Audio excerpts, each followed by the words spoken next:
Virgo, welcome to your reading. Today we're going to look at your past, present, and future for love.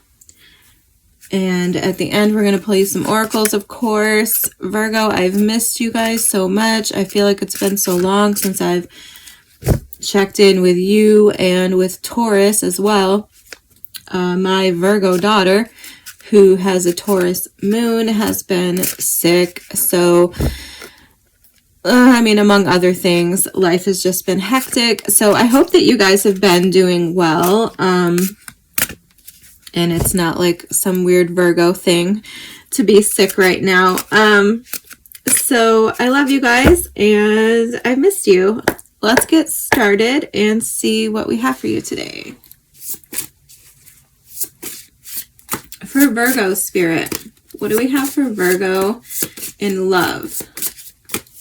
In the past, present, and future.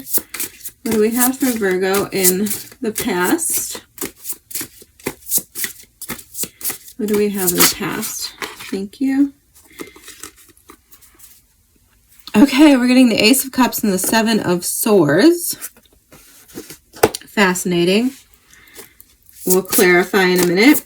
What do we have in the present for Virgo?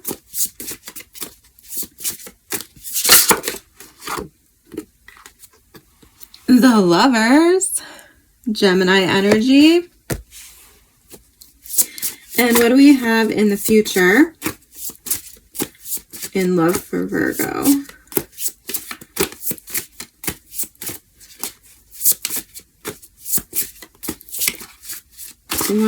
Okay.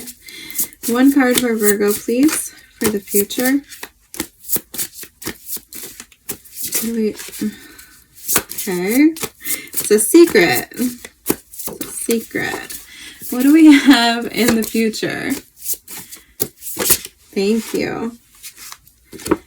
Judgment. Woo. I will let you take in that imagery for a second, Virgo. So I had a hard time getting this Judgment. Other cards kept kind of slipping out, wanting to come out, but not really, like they were shy, or it felt like a secret. So that's interesting to me. I'm seeing the King of Swords here. You could be dealing with an air sign for sure. We already have Gemini, Libra. King of Swords for me is Aquarius. So okay, let's just clarify before I start gabbing. Okay, can we clarify for Virgo, please? Why is the Seven of Swords here in the past? Specifically, can you clarify the Seven of Swords for me? Okay. Well, falling on the floor, we have the Seven of Swords. Spirit, can we get clarification for the Seven of Swords for Virgo in the past? What is the Seven of Swords? Thank you. Well, we're getting the Knight of Wands. Okay, we'll talk about it, Virgo. I might ask for another card. Let's just clarify the Lovers. Why is the Lovers here in the present? Two of Wands, Seven of Wands. Can you clarify Judgment, please, in the future? Why is Judgment in the future?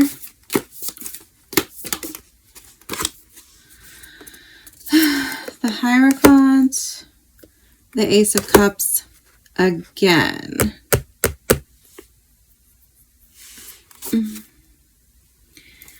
Okay, can you give me one more card, please, for the Ace of Cups and the Seven of Swords in the past? Give me one more card for the Ace of Cups and the Seven of Swords in the past, please.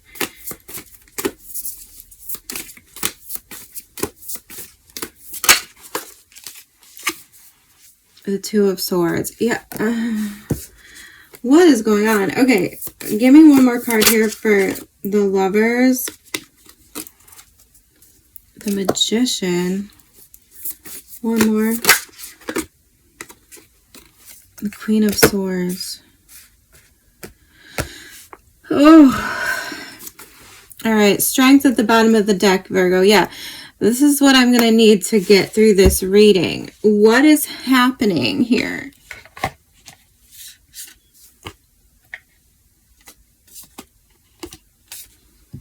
Okay, in the past, Virgo, I have a very strong sense that something was done behind your back. So there was something you didn't know about. Okay, I saw the Seven of Cups. I saw the Page of Pentacles.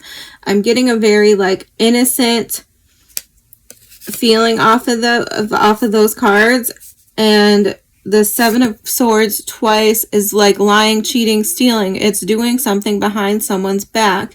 This is disarming your enemy so that they can't attack you. And it's coming out with the Ace of Cups. I'm getting the feeling that somebody went behind your back. Okay, this is like what I'm feeling here. Somebody went behind your back and I think manipulated an opportunity that belonged to you with the Ace of Cups here, okay? To me, the Ace of Cups is a divine opportunity. It's the universe bringing you love. And then we have the Seven of Swords. I feel like it was like stolen from you while you weren't looking, while you didn't see something was taken from you. Okay, and I don't know who the perpetrator of this is. Two of Swords, Knight of Wands. I mean, I don't know, like, if this is a third party or, well, for most of you, I think this is a third party, but I don't know if I'm blaming the third party or not, because I kind of feel like someone you were dealing with in the past here had a choice, and they kind of chose to have their cake and eat it too. I think they chose to not choose, and like there was stuff going on behind your back. I mean, for sure, something you didn't know about here, and I don't know who to blame, or, you know, who to point the finger at. I don't know what the situation was. I mean, there's a possibility, Virgo, take it as it resonates, that this could have been you, okay?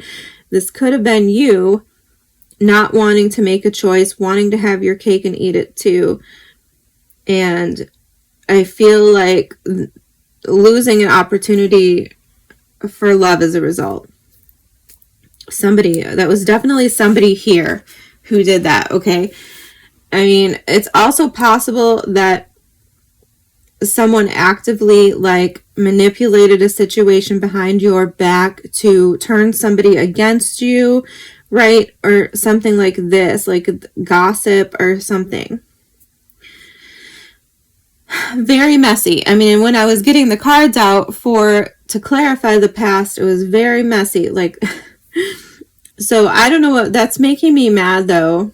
Whatever is going on there, like, I'm pissed off about it. And we'll come back to it in a minute, because I feel like for a lot of you, it could be coming back up in the future. In the present, we have the Lovers. Once again, I feel like this is like a choice. The Lovers is about having a choice between two people. Two of Wands. This is like a choice. It's like having to make a decision, having to make a plan. Queen of Swords, having to be smart and discerning. Seven of Wands. And the Magician again. Heavy Gemini energy here. Gemini, Taurus, Libra, Scorpio is what I have right now on the table. So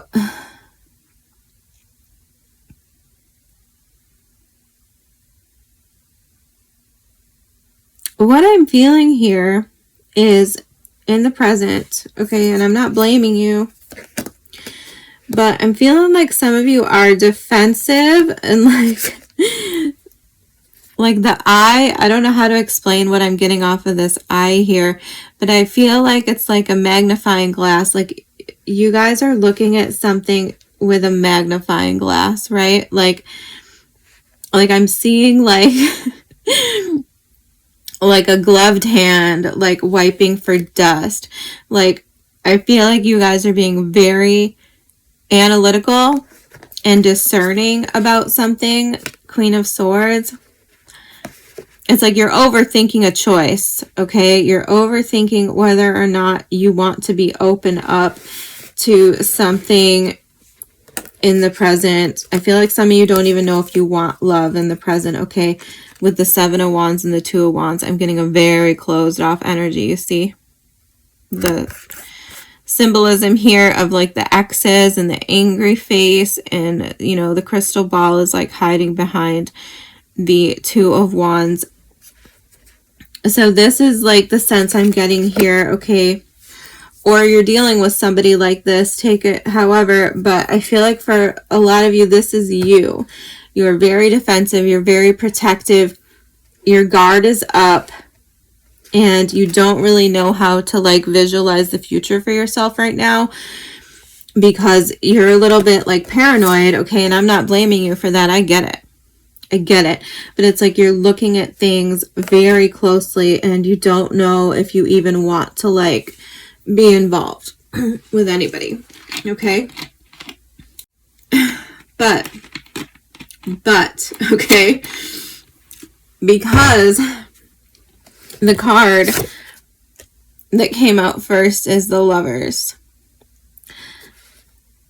And we also have the Magician here to back me up on that. Okay, I feel like, how do I say this? There's so much going on here, Virgo, and I'm so protective of my Virgos because my daughter's a Virgo. So, how do I say? It's like there's something coming in the present. I feel like you manifested it, okay? I feel like this is a divine opportunity being brought to you in the present, okay? And it's like you manifested it. It's probably everything that you want, everything that you wanted. But I think that a lot of you think it's like a test, okay? I'm not laughing at you. I relate. I understand. It's like you think it's a test, so you're very discerning. You're going through it with a fine-tooth comb. And I don't know what else to say about it. I don't feel a change in that energy. Like I feel like it's going to be a minute before that energy shifts and you can start to open up and make a decision, okay? In the future, I do have a decision with the Judgment card. That's ultimately what this card is. It is a resurrection of yourself into a new life, right? You're leaving the old life behind and entering a new life. This can also symbolize something from the past being resurrected, right? It can talk about people coming back around that you thought you were done with and having to deal with them. And it can talk about making important life-changing decisions for yourself, pivotal changes and decisions. And what I think that we are making pivotal changes and decisions on in the future, Virgo, is love, commitment, our values. The Hierophant talks about our morals and our values. Okay? It talks about knowledge, wisdom, learning, being better. So I feel like the silver lining here is that whatever is happening here in the past, which I'm pissed about, and I feel like you've been pissed about it too, okay? I feel like it's been a big deal for you. It's caused you to be really defensive and to have your guard up and to be like super discerning. about what you open up to. But what those experiences do is they teach us. We learn from them.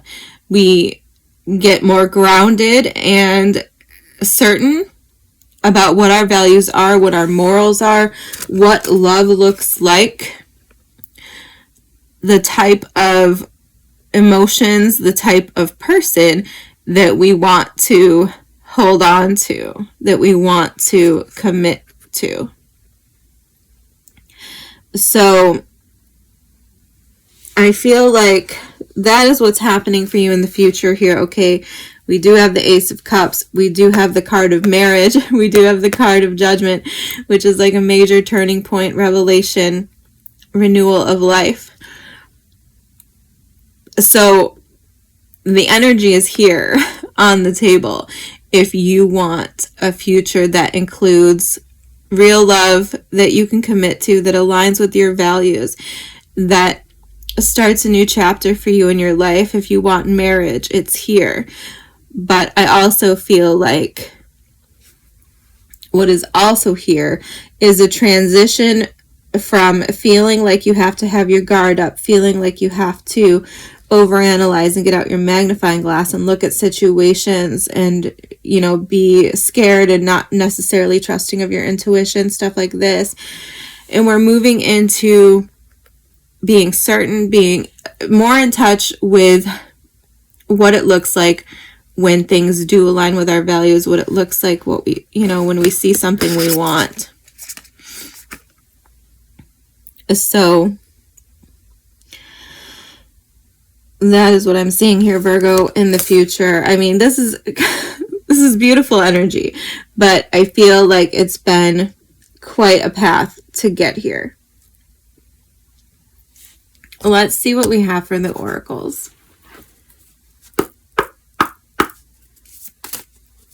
For Virgo, please, what do we have from the personal power oracle for the Virgos?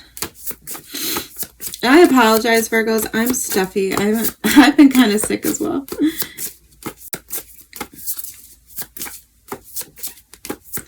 What do we have for the Virgos?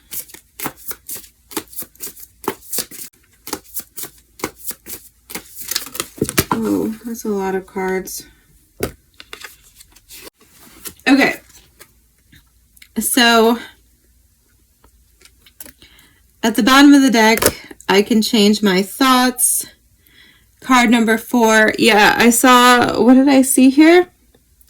The Strength card at the bottom of the deck with the Naked Heart and the Hanged Man. Okay. Pisces energy, Leo energy here. Yeah, I saw this at the bottom of the deck after we got done clarifying, and it did make me think like this, you know, has required a lot of strength. It's required a lot of resolve. You've had to really train yourself and build yourself up to making the sacrifices, you know, like there's been sacrifices here. There's been pain here. I know this. And it's made you feel really raw, really exposed, really vulnerable. It's been rough, Virgo. I know this. I feel it. And that's why you're so defensive here in the present. But you can change your thoughts. You can open up to reality. You can be a dreamer again. Card number 44. Another Pisces energy card coming out here. And yes, I feel like that is what's going on in the present. It's like you're afraid to dream, right? You have your blocks up here between you and the crystal ball. It's like you're afraid to dream. You're afraid to imagine a better life where, you know, you're connected. Card number 35, also another Gemini card. So interesting. And I think what we're really afraid of, card number 30, is that we might be ready. is that we might have healed, that we might have gotten over what we've gone through in the past, and it might be time to do the really scary thing and move on and admit when the universe brings us an opportunity that we can't refuse, something that we asked for, something that's what we wanted. I think that's like the disbelief that's going on here, Virgo. Okay. Let's pull from the Beltane for Virgo. What do we have for Virgo? What do we have for Virgo? What do we have for my Virgos? Come on. Give me something good for them. We love our Virgos. What do we got? Spirit. Okay. Goat, number 13. Beautiful card, actually. It says, fearless I am in the path I choose, for I've never been led astray, always finding my way. I'm gonna cry. I'm gonna cry about it. A 13. Confidence and sure-footedness. Yeah, I feel like that's what we're working on in the present. Building up that confidence and that faith in our own choices. Okay. Goat is a wonderful card to receive. Its presence in your reading being a sign that ideas, opportunities, and projects are entering your life at this time. You may not see this taking place just yet, but trust that things are happening behind the scenes and will soon become known to you. Your task when receiving this card is to believe in yourself and your gifts. Have you been afraid to reach for bigger goals? Have you limited yourself because you do not believe you're capable of achieving greater things? Goat is here to challenge you to step outside your comfort zone and scale a bigger mountain. As goats only need a few inches of space to keep their footing, you only need to take small steps to work toward your dreams. You may not have what you need to cross the finish line, but each small action pushes you one step closer. Perhaps you've already achieved much, but wonder if you can reach even greater heights. No matter your step on the success journey, know that talent is only a part of the equation. The only thing truly needed to rise is believing that you can. The rest can be learned as you go. Virgo, I'm going to lose it. I'm going to bawl all over the table over your reading. I love you guys so much. I will see you soon.